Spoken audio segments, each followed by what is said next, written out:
If you're using GHL and you want to know the best way of using the ChatGPT steps and get ChatGPT to write your messages, SMS messages, email messages, content for your Instagram DM responses, that's what this video is all about. Now, before I dig into it, I will be taking you through a workflow inside GHL. I'll be creating one, guiding you through some of the steps that I use.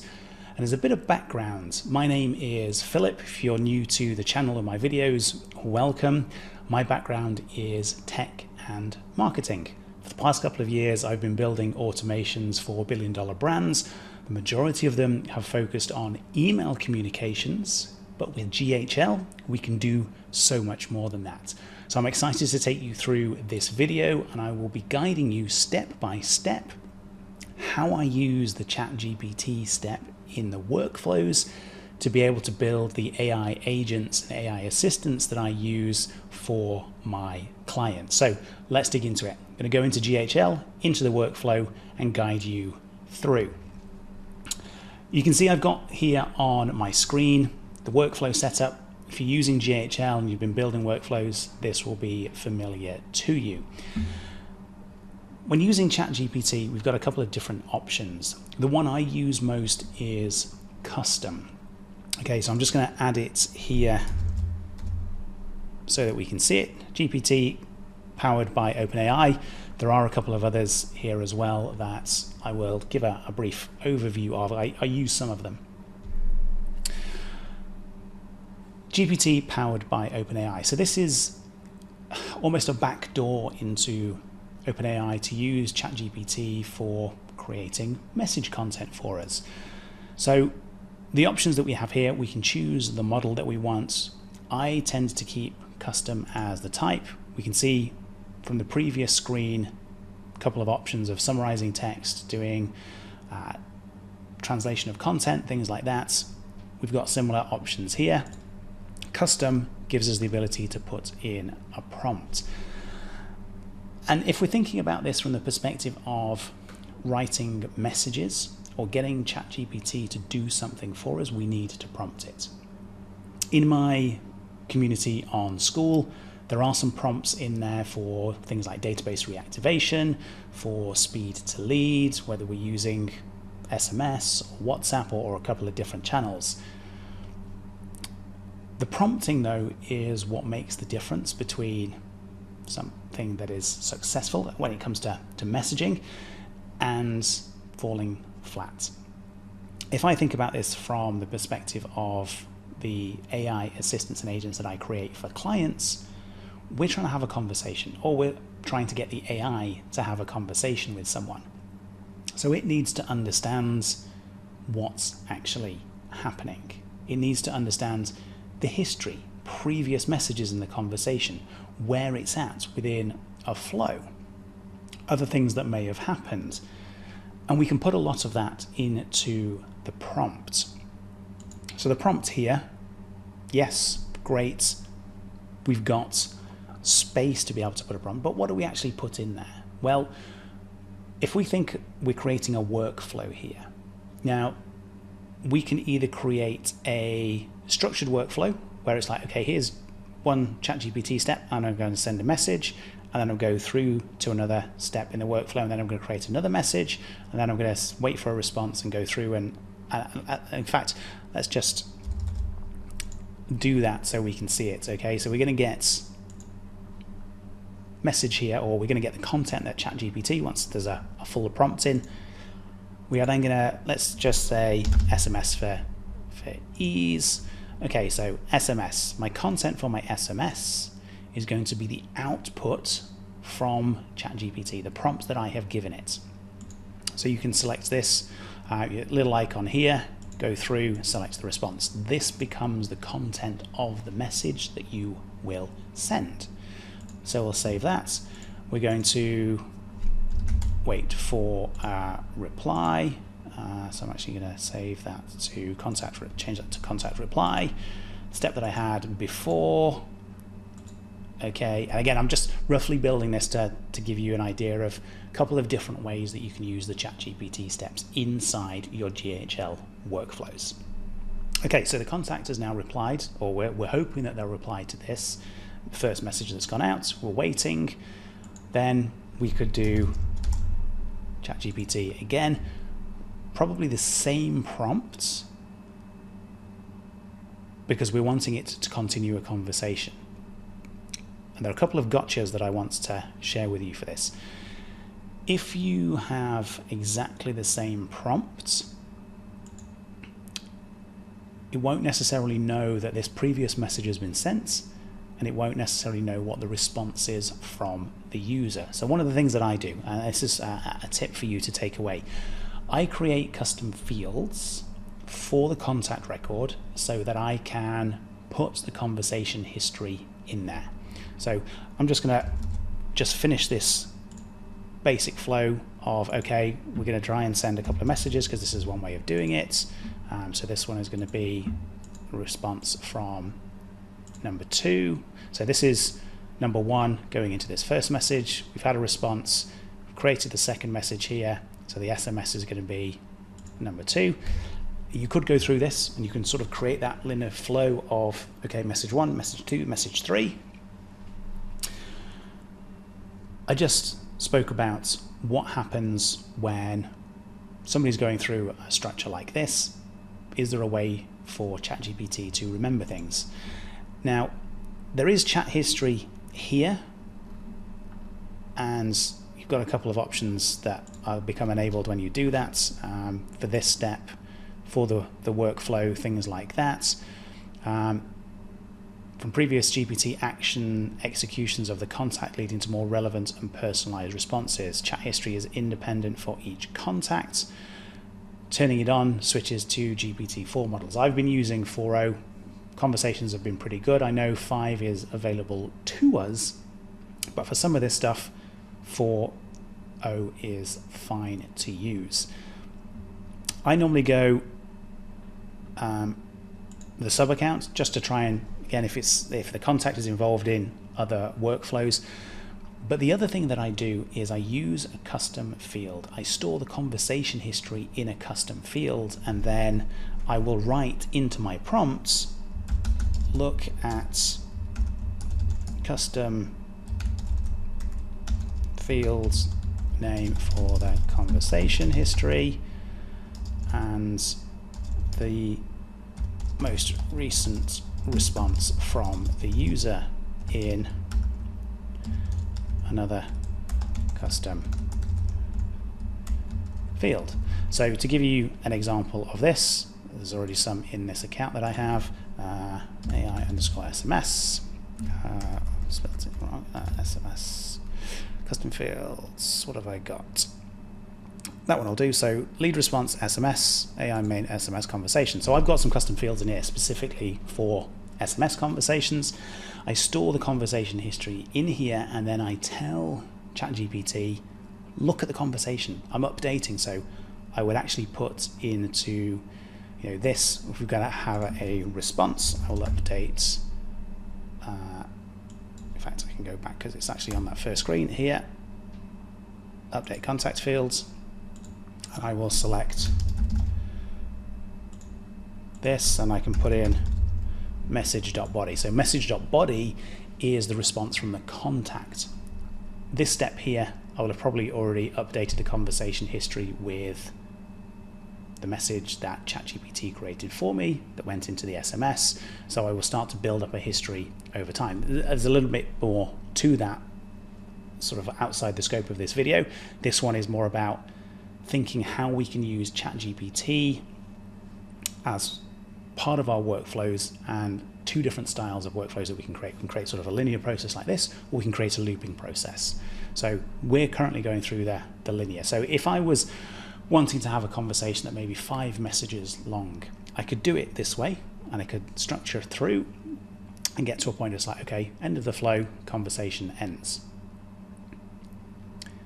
The challenge with thinking that you only want to send 5 messages is that a natural point to end a conversation? Somebody may suddenly have an extra question that they want to ask, or clarification about something, or requesting an address or a phone number or a status of something.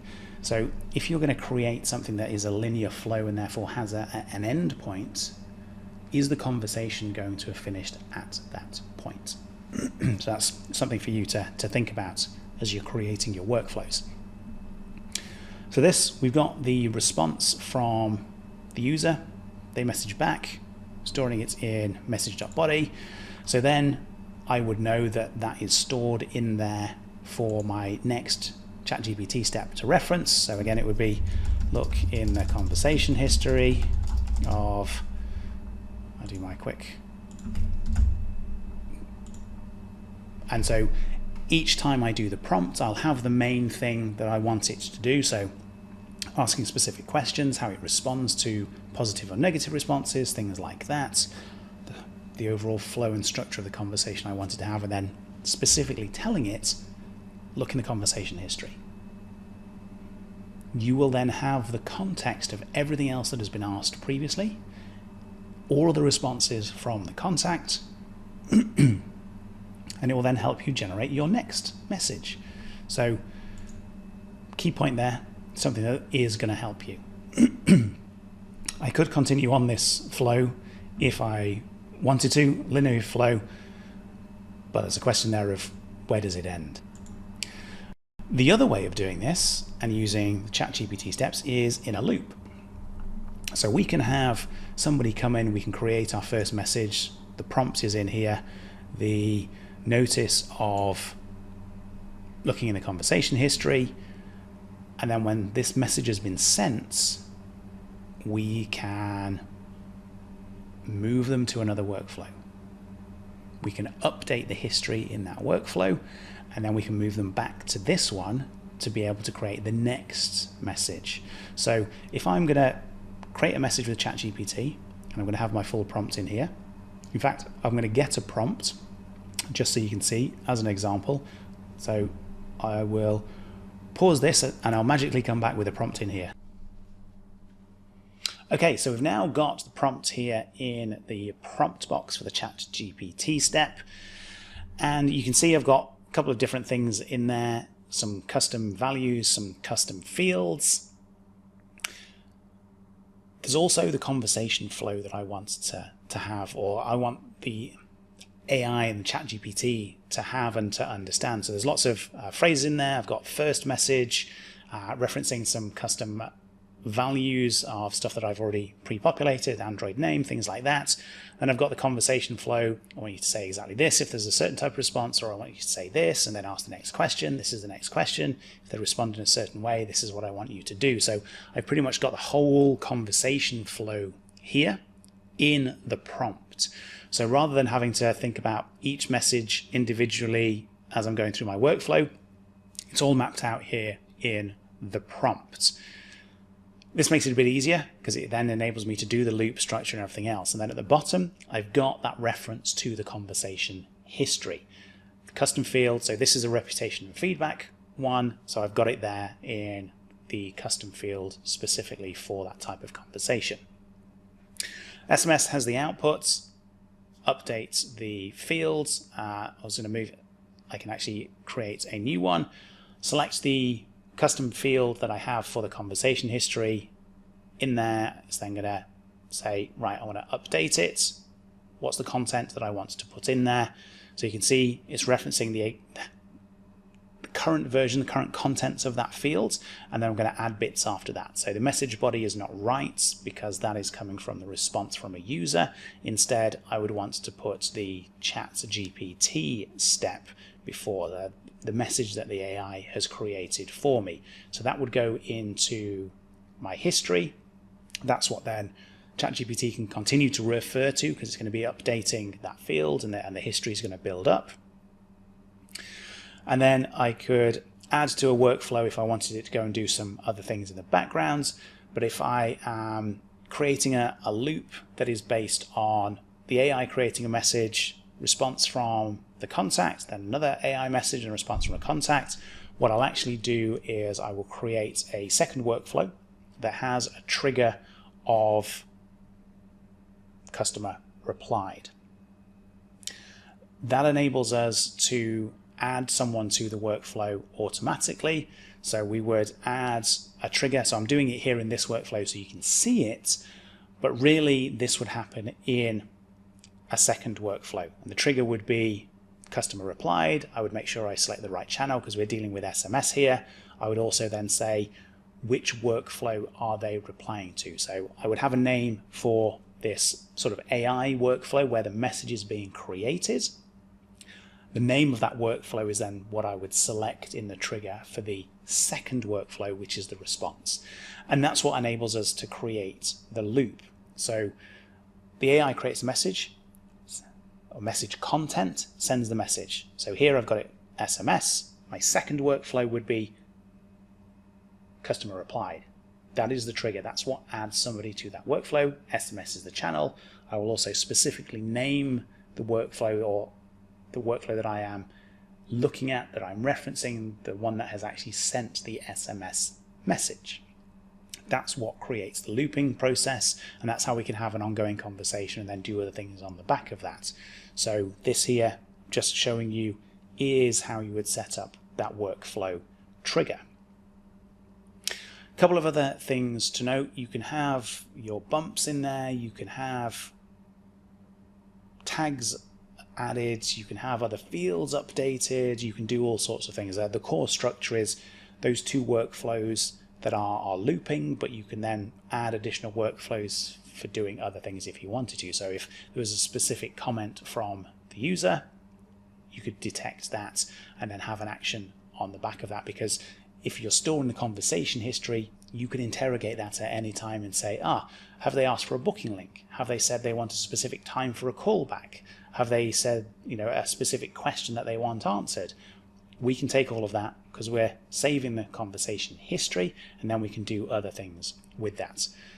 For bumps, you can see here on the screen, I'm doing a timeout step. So if we are waiting for a reply, we know when somebody does reply, they're going to be automatically added to that second workflow for the response. But if they don't reply, what happens? So here, I'm just showing you that I would have that wait period with the timeout. If they haven't replied, I will do nothing. Because, if they have replied, I'm going to do nothing because I know they're going to be added to the second workflow. If they haven't replied, this is where I may then want to send a bump message. So I could add another SMS. I could put content into there, whether it's created by AI or not. If I want the AI version, I'll create an AI step first and then the SMS. If I'm just going to write the SMS myself, I can just type that in. So that gives me a way of doing bump messages. So you can see here we've got a way of creating linear structure, message, or AI creates message, send message, AI creates message, send message, AI creates message, send message. Challenge with that, we don't necessarily know how long the conversation is going to be. With this looping structure, we can just keep the conversation going if we need to until the AI has asked all the questions that we've told, or if somebody replies randomly, we've had the main conversation, but they then reply, we can still get the AI to pick up and say, great, if you need anything else, just let me know. So it's a nice way to end the conversations and things like that.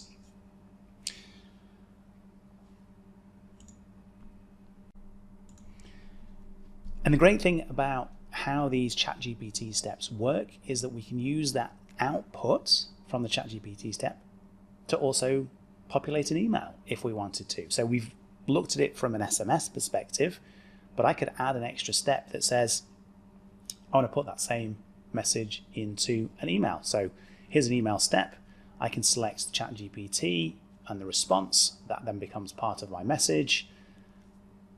I could add other things to it if I wanted to, depending on what I've put into the prompt for ChatGPT. But this could just be, what my whole message is the ChatGPT response. You can add into the prompts to say, make sure that there's an introduction, make sure that there's, yours sincerely, Philip. All those sorts of things you can put into the prompt so that it will add it to the message that it creates for you. We can do it for other channels, Instagram DMs, Facebook messages, WhatsApp messages. We can get ChatGPT to create those messages for us. And it enables you then to think about, okay, if I'm building my business, can I create those flows with ChatGPT creating the messages for me so that I can take a step back?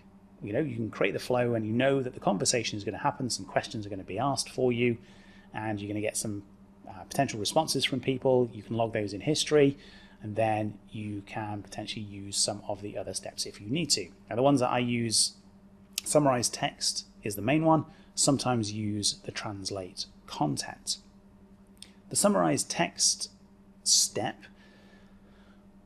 these are prompts, but what it enables us to do is say, look, okay, I've got a conversation history. It's in a custom field. Here's what I want you to do. So in the sort of the prompt for this, that the input text for the summarize step, we can say, look in the conversation history and then do this.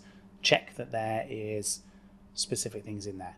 I want that in your output. So maybe I tell it to do, I want 2 sentences, summary of the conversation. Always make sure that there is a phone number in your summary, or there's details of an appointment time that somebody would like, or some customer service reference number, or what, you know, depending on the context and how you're using it.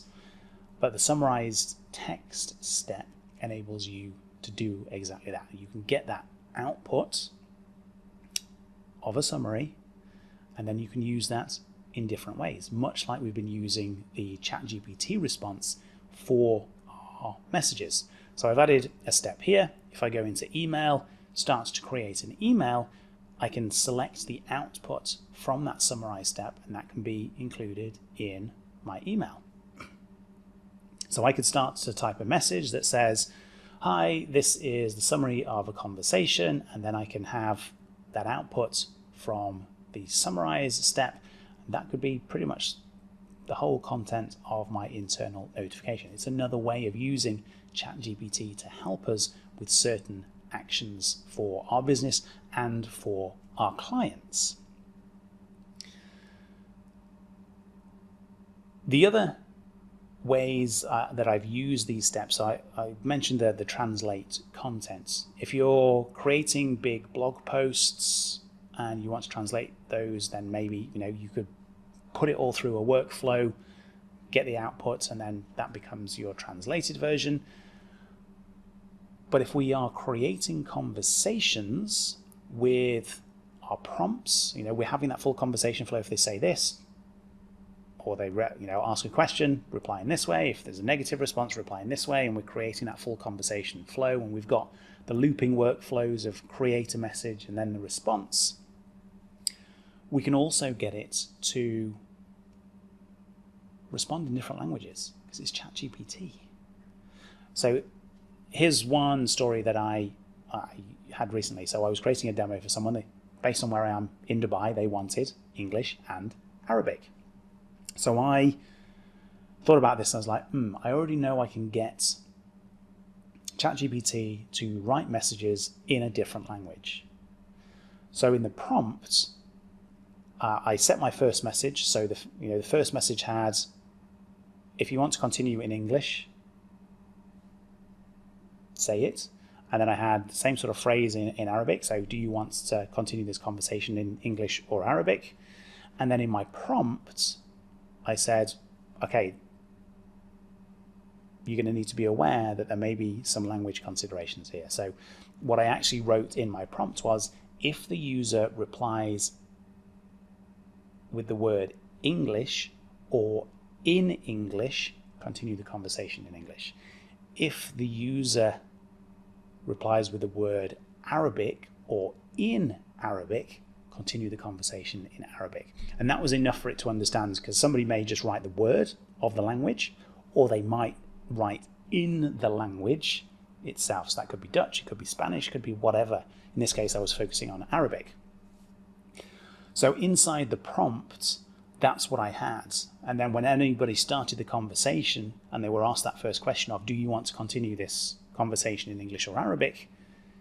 Whether they responded with the individual word or they started to type in the language that they wanted, either English or Arabic, ChatGPT understood that and then continued the conversation. So We can translate content. We can use the translate content step to translate stuff if we need to for conversations, if we're going to create these workflows, but we can also put it in the prompt. And that's the power of understanding prompting, things that we can do. I've learned a lot of this by trial and error and testing and doing different things for projects and clients. But it's amazing how much we can do inside these workflows GHL. We don't need Zapier, we don't need NA10, we don't need Make, we don't have to spend the time learning all of those things because a lot of it is already here inside GHL. So I would say take the time, go and play with it. If you need to rewatch this video, feel free. There is also a school community that I've created. It's a members community where I am sharing tutorial videos like this, specific builds that I have done for conversation flows for different types of agents. The description for this video will have a link, so have a look, get involved if you want. It is a membership community. The rest of this, or the rest of the description for this video, just includes some extra background information and key points that I've highlighted in this video. So the language stuff, the types of flows, how we use the outputs, things like that. So yeah, have a look through that description as well. And I look forward to seeing you on the next video.